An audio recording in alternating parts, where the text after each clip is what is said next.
peace in the Middle East. There is one and only one way to get there, and you already know what that is. But wouldn't you also like to know why?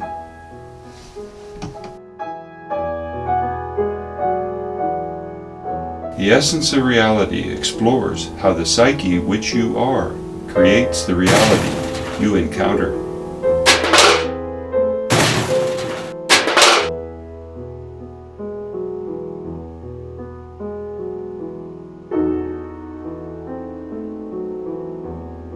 Pax vobiscum, there you found the essence of reality.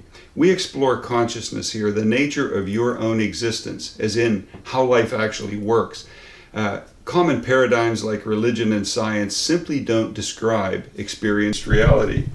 Worse yet, if you believe in them, they hide life's real flow.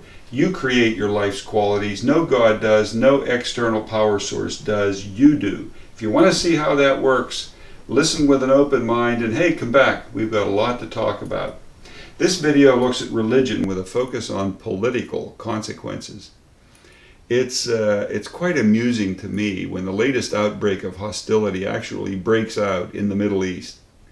Doesn't matter who's attacking whom, reliable news sources just roll out the same old stories, only substituting the latest enemies' identities for the old ones. Same old experts, same old analyses. Israel bombs Lebanon, rooting out Hezbollah. Syrians rebel against their dictator. Iraq threatens the Kurdish population. Shiites fight Sunnis across Iran and Syria. Iranians threaten nuclear bombing. Israel protests peace with Iran. Saudis bomb Syria. Stay tuned for other matchups in the playoffs. Turkey threatens Kurds and Syrians. Israeli forces clash with Palestinians in Gaza. Yemeni pirates abduct commercial ships. Egypt arrests its former premier. The Taliban bomb Afghani schools. How about this? ISIL takes another Iraqi city. Kurds push ISIL back in the north. It goes on and on. Those multitudes of news analysts re-echo the same analysis, the same old background. Military leaders and political leaders, the UN and the United Arab League, the Al-Qaeda and the Anti-Defamation League, they issue the same old self-righteous statements. When will it end? I'll tell you exactly when conflict will end in the Middle East. When and only when all groups jettison their age-old religions and come to understand how life works. In the tsunami of strategic information and expert analysis, in the sterile atmosphere of political correctness, nobody wants to look at the real cause of Middle East conflict, even though everybody knows what it is. Religion.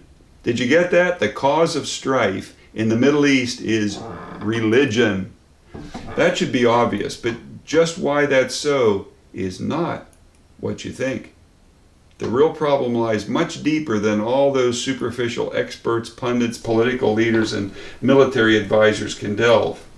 It isn't just Islam versus Judaism, Shia traditions versus Sunni, dictators against freedom seekers, wealth versus poverty, Christians versus the rest of the world. No, that's just the surface effect.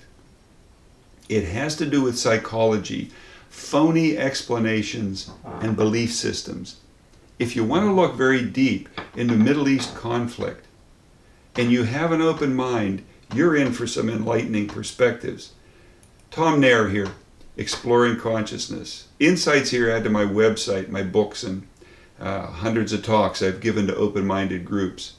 From a mystic experience I had years ago, through my long inner journey, I've come to see clearly the oneness of things. How you're connected to life events and relationships, not separate and apart as science and religion imply. Aware of that connection, you can improve real life in all ways by finding and changing inner roots to outer problems. I call this clear awareness, bypassing beliefs to clearly see how life works. Your journey towards seeing life more clearly involves open-minded regard of reality. It absolutely requires seeing beyond standard thinking, because reliance on religion and overt analysis creates the real problem in the first place. Standard thinking only can see the exterior of life. Everyday analysis pits various religious groups in conflict with each other. Both sides think they have the exclusive truth within their grasp, and those infidel and heathen others out there don't. Those believers in other blasphemies are less than human. They're hated by our God and must be fought against in any and all ways until our religion prevails. That's the general picture one would gather from a superficial analysis of things, and it does have some validity to it. People as individuals and as collective groups strongly identify with their religions and judge external groups with opposing religions negatively. That should be no surprise to anybody. Without any doubt whatsoever, more humans have been killed, maimed, and tortured over religion than any other element, and that includes sex and food. That statement is so blatantly obvious, I don't need any statistics to confirm it or back it. But that long tradition of conflict over religion still doesn't cut to the core.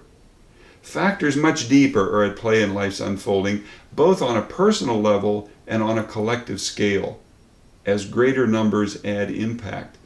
It has to do with how life really works. So you need to first grasp that. And you'll see it best within the scope of your life. You create qualitatively the life you encounter. You attract patterns, repeated episodes of issues in life that reflect your own nature. Let's look at one aspect of a very complex mind. For example, if you hold conflict within your subconscious, you will unconsciously attract relationships that are conflictual. Inner conflict will likewise contribute to manifesting physical ills, requiring you to fight with your body. Inner conflict can lead to failure in your business and workplace dealings, unavoidably. If you hold conflict within your mindset, you will build it into your life. Of course, most in the world learn during childhood that external forces and sources drive their lives. Western religions project power out onto meddlesome gods out there somewhere. Most pinpoint blame for life's problems on other more tangible sources: a government, bacteria, conditions, the economy, you name it, parents, bad or rich people. Everything imaginable out there, not the self. But actually, in actuality, you alone create your life. You are connected to unfolding events and relationships, not powerless in the face of life's events. You actually attract them. On a personal scale, again, holding conflict within attracts conflictual situations in life. Whether or not you realize that inner-outer connection, that's what's happening. So here's the main issue with Middle East peace in simple terms. People holding any of the Western religions will invariably, unavoidably hold inner conflict within their mindsets. Why is that? Because Christianity, Islam, and Judaism all project power to imagine gods who don't, in actuality, exist. For people subscribing to any of those old religions, two highly negative effects burrow very deeply into their subconscious. First, true believers in their own minds, self-images, and worldviews see themselves as powerless. That alone leads them to engage in conflictual situations. But worse, simply imagining a God out there generating things happening causes a duality.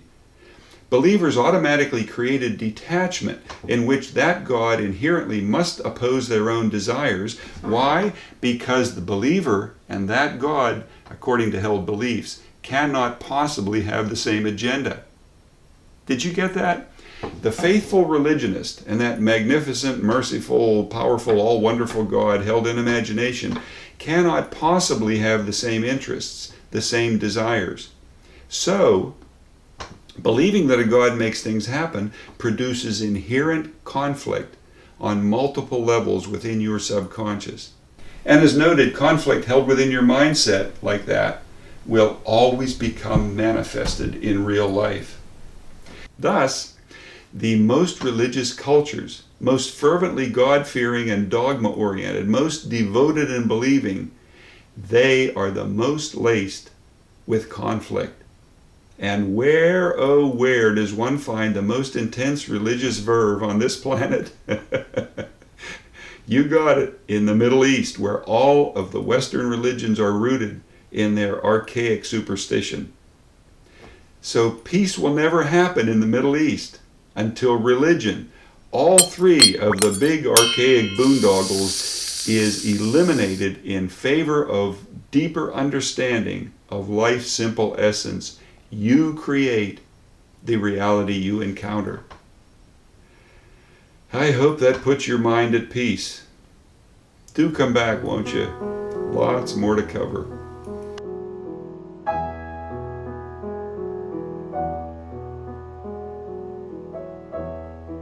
Nobody wants to look at the real cause of Middle East conflict, even though everybody knows what it is: religion.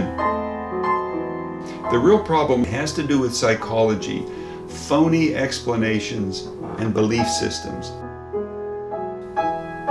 People holding any of the Western religions will invariably, unavoidably hold inner conflict within their mindsets. Because Christianity, Islam, and Judaism all project power to imagine gods who don't, in actuality, exist. Believing that a God makes things happen produces inherent conflict on multiple levels within the subconscious. Peace will never happen in the Middle East. Never, until religion is eliminated in favor of deeper understanding of life's simple essence. You create the reality you encounter.